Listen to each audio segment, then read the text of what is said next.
Hello all, welcome to my channel. అందరూ ఎలా ఉన్నారు? బాగున్నారా?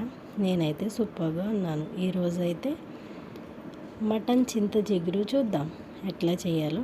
ప్రాసెస్లోకి పోదాం. ఫస్ట్ అయితే కుక్కర్ పెట్టుకొని దాంట్లో 4 టేబుల్ స్పూన్ ఆఫ్ ఆయిల్ వేసుకొని నెక్స్ట్ అయితే దాంట్లో కట్ చేసిన 2 ఆనియన్స్ వేసుకోవాలి.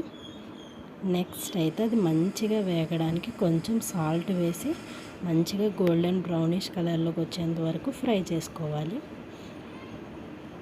నేను ఇక్కడ 1/2 టేబుల్ స్పూన్ ఆఫ్ సాల్ట్ వేసిన ఆనియన్స్ ఫ్రై అవ్వడానికి.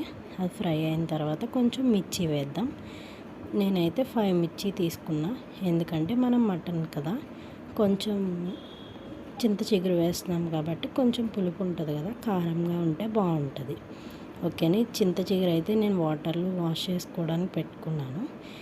ఈ ఆనియన్స్ కొంచెం ఫ్రై అయ్యాయి కదా, దీంట్లో అయితే జింజర్ గార్లిక్ పేస్ట్ అయితే వేద్దాం. వేసి మంచిగా నేనైతే 1 tablespoon of ginger garlic paste వేసిన. అది మంచిగా ఫ్రై అయిపోవాలి, అంటే పచ్చివాసన అంతా పోయి మంచిగా స్మెల్ వస్తుంది. అప్పుడైతే మనం 1/2 టేబుల్ స్పూన్ ఆఫ్ పసుపు వేసుకుందాం. ఇది కొంచెం ఫ్రై అయిన తర్వాత పసుపు వేసినా కదా, నెక్స్ట్ అయితే దీన్ని మంచిగా మిక్స్ చేసుకుందాం.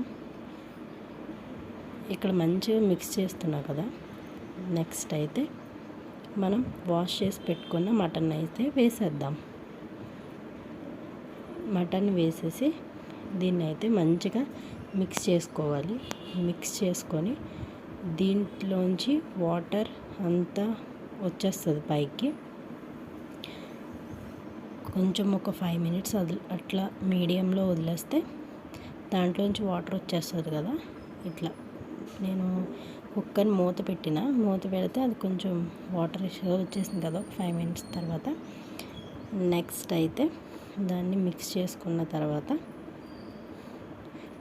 కొంచెం ఒక 2 మినిట్స్ అట్లా ఉంచి దీంట్లో 2 టేబుల్ స్పూన్ ఆఫ్ కారం వేసుకోవాలి.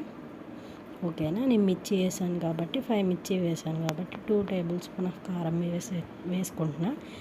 ఎందుకంటే మటన్ చింత చిగురు కాబట్టి అందులో పులుపు ఉంటుంది. నాన్ వెజ్ అయితే కొంచెం కారం ఎక్కువే వేసుకోవాలి, ఎందుకంటే తక్కువ వేసుకుంటే స్మెల్ వస్తుంది కాబట్టి. నెక్స్ట్ అయితే మనం వాష్ చేసి పెట్టుకున్న చింత చిగురుని అయితే దీంట్లో వేసేద్దాం. ఇక్కడైతే చింత చిగురుని నేను ఈ మటన్లో వేసేస్తున్నాను. వేసేసి మంచిగా మిక్స్ చేసుకోవాలి దాన్ని. ఓకేనా. ఇక్కడ నేను కాడలతోనే వేసాను, చూసారా.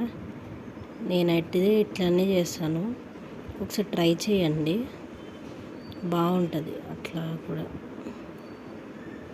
ఆకులంతా తుంచే కన్నా ఇట్లా వేసేసుకుంటే డైరెక్ట్గా బాగుంటుంది టేస్ట్. ఇది చూసారా, ఇట్లా కారం వేసేసి చింత చిగురు వేసేసిన మంచిగా మిక్స్